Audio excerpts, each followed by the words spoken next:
Oh yeah, pretty easy.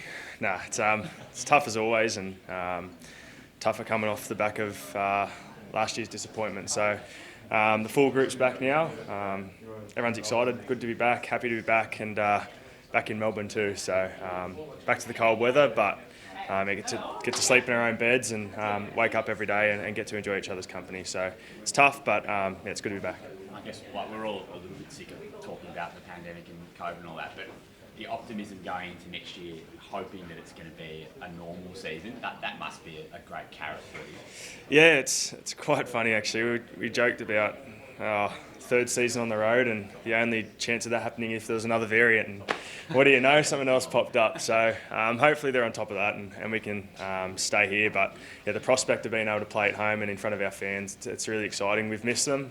We felt their support while we were away, but there's nothing like playing at Amy Park, and to be in front of our fans again, it's only going to help us. So it's an exciting prospect to be back home, and yeah, hopefully we can get a full year there too. Credit to the group over the last 2 years, given you've probably had it harder than any other team in the league, but you've been able to continue to compete for the premiership. You feel like, having home games and home support is going to make a big difference for you guys next year? Yeah, massively. I think the sort of focus of being away as a group made us a bit tighter as a group, and that's probably one of the positives that come out of it.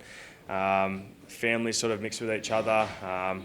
All the kids' names now, all the wives, all the partners' names, and that sort of thing just creates a good community. And to be back here and to still have those relationships and bonds and play in front of our home fans, that's pretty special. So yeah, it should make us stronger, what we've experienced the last 2 years. And yeah, it's just tough pre-season now and get through that, and yeah, into the games when they come along. How would you describe your 2021 campaign if you had to pick a word for it? Oh, my 2021 campaign, geez. Probably just unsettled, I reckon. It wasn't as smooth as you would have liked. Yeah. What can you do during the pre-season to make sure 2022 goes a bit smoother for you?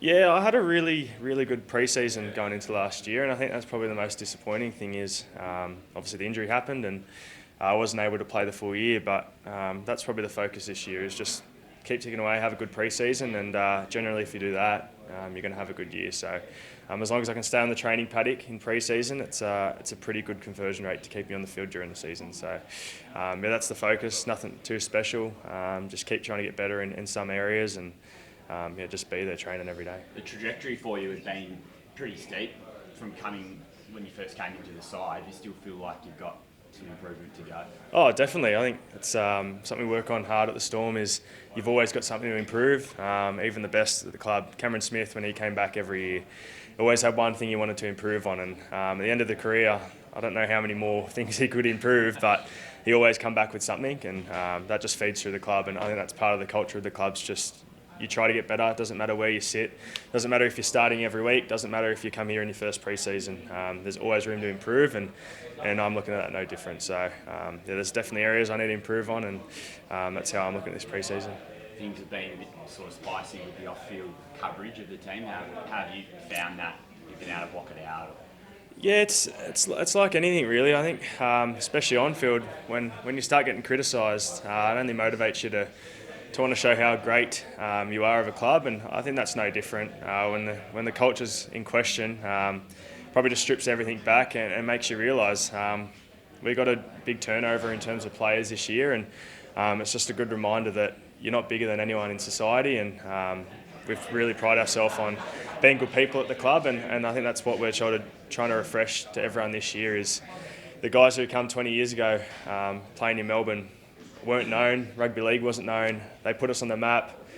We've got a standard to uphold now, so it was just stripping everything back to that and making everyone know that we're privileged what we do, but we still got to be out there and be good people and set standards that are pretty high, because if you have high standards off field, it generally converts over the on field. So yeah, just a timely reminder, I think. But yeah, I don't think the culture's in question. It's just about resetting now and just putting our focus on making sure that we're doing the right thing in the community, doing the right thing on the field, and yeah, just being good people.